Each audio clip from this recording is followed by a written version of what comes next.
échanger et partager. maa xam nga ne sa buur nga fi fekk mbuub nga sant te man Samb laa sant. waaw mais waxtaanee ko rek déwén bàyyi noonu moo tax ma lay wax soxna si parce que xam naa ne bu ma yeggee ci sant bi rek donc. sa buur laa de. sama émission sa non seulement sa buur laa waaye famille bi nga bokk. famille boobu samay nijaay lañu samay tonton lañ d'ailleurs sa benn rakk su fi mbubb mu ngi lay nuyu bu baax di la ziyaar xam nga kon xam naa la. bu baax waaw très bien ayca Ngoné Diaba waaw. jërëjëf professeur merci beaucoup c'est un plaisir pour nous de vous recevoir sur ce plateau vous êtes un éminent professeur ñu respecté la lool ci sa xam-xam ak générosité bi nga xam ne moom ngay demee saa su nekk donc gëm naa ni jàngat gi dina yaatu Thiomlaye Babacar yéen a féetee ci régie bi dafa am benn image boo xam ne photo dama bëgg ngeen tegal ma ko léegi nii ñu commentaire ci te loolu nag bu ngeen koy def it na ngeen ma seetal keneen ki fi nekkoon te soloon même tenue ba ci ay jamono. non du keneen nekku Macky Sall mu solee tenue bi rek. waaw kay même tenue bi la woon. ay ñoo bokk mais même chose la. régie dimbali leen ma ngir yàlla rek ngeen affichel ma ko parce que waa léegi nag kii kan la professeur kii kan la. c'est son excellence le président de la République suprême des armées en vertu de la constitution. mais moom lan moo tax amul caaxaan ci dara wan ma beneen photo bi am na beneen boo xamante ne fa lay doxee ci tapis rouge bi. njàb bi wan ma beneen boobu parce que bii dafa wane profil doo gis expression wu kanamu président Diomaye mais am na ci beneen deuxième photo boo xamante ne ma nga ca tapis rouge. bari njàpp waaw. boobu laa bëgg nga génneel ma ko. soo waxee président dafay boo nee président dafay njaabu bandi loolu article 80 la wala. man de wax dëgg yàlla ñemewu ma koo wax man. répète après moi. loolu xalaatuma ko. Fari. loolu xalaat président dafay njaabu bandi wala. président di bandi. waaw njaabu bandi. sol tenue bandi. waaw. tamit suñu président la. suñu président la. lii dafa xeere. professeur loolu dara mënu leen ci fekk. Je pense que c'est parce que l'heure est grave et le président de la République l'a compris ainsi. C'est très symbolique. Parce qu'il est le chef suprême des armées en vertu de la constitution du Sénégal moo tax mu sol donc ni mu solo wane ni en réalité donc tey il faut mobiliser toutes les forces y compris l'armée pour venir n'est-ce pas en aide des populations et que d'ailleurs day wane ni donc c'est un président boo xamante ni il est à pied d'œuvre par rapport à ce qui se passe par rapport donc ak métti bi nga xam ne population yi nga xam ne ñu ngi ci réew bi ñu ngi koy dund mu mun a abréger seeni souffrance parce que aussi loolu la au-delà de ça bu ñu ci duggee tout à l'heure naa wax ni en réalité président de la République buy def lii dafa am lu muy indi benn émulation de la citoyenneté. En réalité du citoyenneté boo xoolee booy génn ci frontières yi wane sa passeport c'est un acte mais day wane ni boo delluwaatee wala même boo nekkee ci réew mi dafa war a noo taxawee wane na ko ci setal bi wane na ko ci xale yi muy recevoir n'est-ce pas au palais. Aujourd'hui aussi wane na ko ni nga xamante ni tey par exemple dañu nekk ci jafe-jafe président bu fay dem du solu pour rafetal wala dara di sol n'est-ce pas jesner wala dara mais tenue camouflée lay sol pour dem pour wane ni quand même donc en réalité donc c'est un acte de combat. mais moom il n'était pas le seul à porter cette tenue-là am na ci keneen koo xamante ne ex-président Sall xolal li moom tamit dafa soloon tenue camouflée bi. mën nga nu fàttali professeur Ngouda Ly ci ban occasion la ko président Sall solee woon moom itam. Oui, c'était à l'occasion du problème du tuyau de Keur Massar. moom tuyau bu Kër Massar ak situation Bakel. Régie s'il vous plaît mettez-moi da ngeen may tegal photo président Diomaye yi tegal ma photo président Macky Sall nii dama bëgg nga dendaleel ma leen voilà njaab bi nag ngay dendalee da ngay dagg xaaju njaabu kee nga teg beneen njaab ba ca des nga koleel ma nii loolu laa bëgg. mami loo bëgg. loolu laa bëgg. waaw mais defal leen ma lu ma bëgg nag defal leen ma li ma bëgg. mais est-ce que duñu solal moom moo solal Timcha xool ñoom ñaar. Timcha de barki Serigne Bamba boobu moom problème mu du koy problème mu taay bu ko jot mooy doon seen problème ñoom ñaar ñëpp nag. République de Yeumbeul ak Timcha ñoo ci bokk. waaw c'est vrai nag parce que ñëpp koy sol mu jot leen. président Diomaye da koo sol mel ni. laa ilaaha illallaah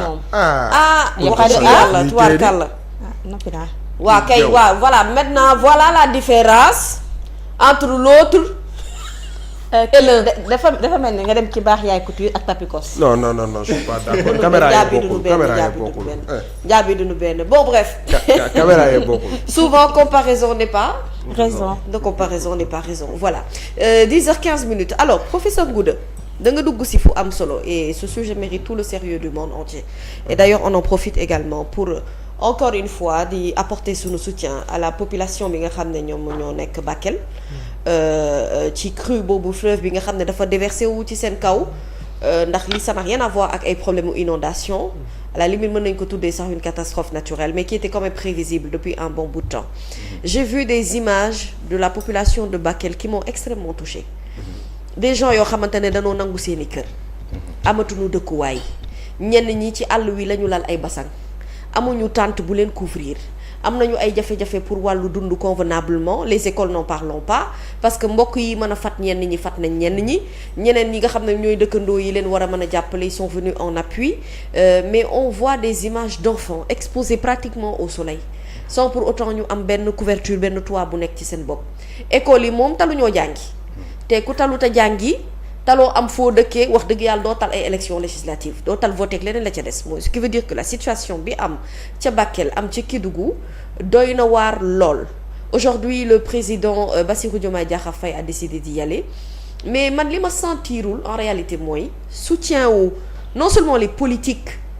la société civile et quand je dis les politiques je parle pas seulement que du pouvoir je parle de tous les acteurs politiques yi taataan souvent baatu askan wi te situation yu mel ni bu amee engouement bi dafay des et je ne sens pas aussi l'implication de la population sénégalaise et pourtant lii réellement c'est un problème. Effectivement, et vous parlez de la solidarité nationale, je pense que c'est l'une des premières phrases de la Constitution du Sénégal. En réalité, la solidarité elle est constitutionnalisée. Donc problème yi bu amee normalement donc tout le monde doit se mobiliser comme un seul homme parce qu'en réalité c'est la nation qui doit être mobilisée. Je suis totalement d'accord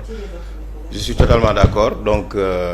ñëpp ñoo war a mobiliser wu ci donc pour la cause nationale parce que ñun dañu am ay valeurs fondamentales yoo xamante ni dañ ci ancré wu te boo jëlee constitution bu Sénégal rek dès les premières phrases dafay wax ni donc le peuple sénégalais est ancré dans ses valeurs fondamentales parmi ces valeurs de partage et de solidarité daf ci am solo donc la solidarité est un principe à valeur constitutionnelle moo tax bërki démb gis nga premier ministre bi mu taxawee di wax ci solidarité devant les armées boo xoolee aussi donc nga xam le problème là le président de la république la question de la solidarité boo xoolee li tax mu dem fa parce que tey président de la république mënoon na toog rek ci bureau ne bon problème am na indil leen ma donc bulletin de renseignement yi et cetera bu ko neexoon sax mu dem ba fu sori ni waa ñu jox ko mu ni donc voilà parce que bu ngeen fàttalikoo suñu loi sur l' état d' urgence am na fi lu bees bi crise Covid bi amee dañu dugal l' état de catastrophe naturelle mais loolu noonu xam nga dafay indi des restrictions des libertés et donc ay nit mënuñu nekk ci problème yi donc président de la république bëgg a toog fee wala mën a toog fee rek te du xool n'est-ce pas situation bi moo tax président de la république après donc avoir instruit le premier ministre et les services donc jël toutes les mesures moom ci boppam dafa bëgg a dem foofu noonu pour de visu pour mu mën a xool la situation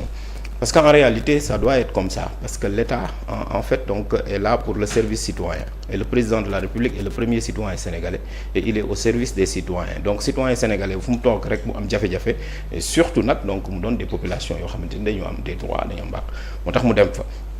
mais li ngay wax nag loolu en réalité c'est mën nañ ko wax c'est-à-dire que politique yi peut-être que à un moment donné ñëpp dañu war a booloo bu problème yi amee c'est-à-dire que warul am coow warul am dara c'est la cause nationale ñëpp nekk derrière le gouvernement loolu aussi ça doit être ça c'est-à-dire parfois en réalité les égos ak les contradictions dañ ko war a teg de côté bu fekkee ni par exemple c'est la cause nationale donc qui doit donc primer wala mu doon des situations de catastrophe naturelle que tout le monde doit se mobiliser ñu mën ko vaincre ba pare li ñuy wax naan ñun ñëpp dañuy gertaru bu ñu paree maintenant mën ko daan bu ñu ko daanee ba pare maintenant ci la ñuy mën a nag ku ne dellu say activité parce que la démocratie aussi donc c'est le choc des contradictions maintenant n'empêche que en réalité am na loo xamante ni moom mooy def la cohésion de la nation et de l'unité mooy maanaam donc loo xamante ni donc ça vise tout simplement donc l'unité et l'indivisibilité tey jii nii donc il y a pas de Sénégalais à part il y a pas de Sénégalais à part entière il y a des Sénégalais et chaque Sénégalais donc est d'égale dignité à l'autre moo tax président de la République dem wan leen donc voilà ne solidarité am mais aussi responsabilité am parce que moom mooy donc voilà le garant de l'intégrité du territoire xam nga parti boobu mais au-delà de ça c'est lui qui définit la politique de la nation et donc ça touche aux politiques publiques moo tax mu dem sur le terrain wane ni en réalité aussi il est doté d'un pragmatisme visionnaire au même titre que le Premier ministre à travers une méthode donc qui se trouve être tout simplement la démocratie de rapprocher et tout simplement la gouvernance donc locale c'est-à-dire tout simplement fépp fu jafe-jafe am fépp fu problème am président de la République mën fa taxaw comme autorité ak le Premier ministre et les membres du gouvernement ainsi que tous les services de l'État. Très bien alors une enveloppe de 8 milliards boo xamante ne dégagé nañu ko ci mbir boobu mais vous êtes également le président de la haute autorité de régulation du parti PASTEF mënuñu ñàkk wax dañu ngi jublu ci ay législatives yooyu normalement ça doit concerner tout le Sénégal c'est-à-dire élection bi warul féete rek ci benn côté mais on voit la partie nord comme ni ñuy wax nii une certaine partie est également touchée par un problème ndox ñooñu moom du ñu tal législative quelle va finalement être la solution ak votre stratégie ce sera quoi? Non dañuy voter non y a pas de problème. Écoutez en 1945 France am na guerre nit ñi voter. Écoutez élection législative 2017 man dama demoon seen confrère TFM j'étais avec Ndiaga Sylla et je pense un autre de nos doyens sociologues mais bi ñu ñëw ñun dañu taw ba man je pense ci corniche bi man sama oto fa lañ ko bàyyi dañu mujjee suñuy daal di xuus. bu ngeen fàttalikoo jour boobu noonu xam nga Touba dañu ko doon bâche bureau de vote yi lépp dafa naawoon. parce que très bien élection 2017 foofu sax et pourtant teewul ni dañoo xëy vote bi 15h la commencé foofu. dañ ko defar ça veut pas dire bon problème am na mais l'État c'est la continuité c'est la permanence moo tax président de la République déplacé wu en réalité donc toutes les mesures et les dispositions seront prises et à cet effet loolu peut-être le ministère de l'Intérieur cërëb la ma ci wax mais dinañ ci mën a taxaw pour que donc le vote parce que voter c'est un droit constitutionnel le Conseil constitutionnel du Sénégal l'a rappelé en 2017 aussi. mais Ndiaga Sylla tey ci suba moom mi ngi doon wax ne ak li ñu nekkee nii pour ñu voter si c'est pas évident mu ngi doon wax ne da doon sàkk pour élection yi ñu dàqaat ko est-ce que am na ay conséquences wala est-ce que mën nañ sukkandiku ci kàddoom pour mën a dàq élection yi.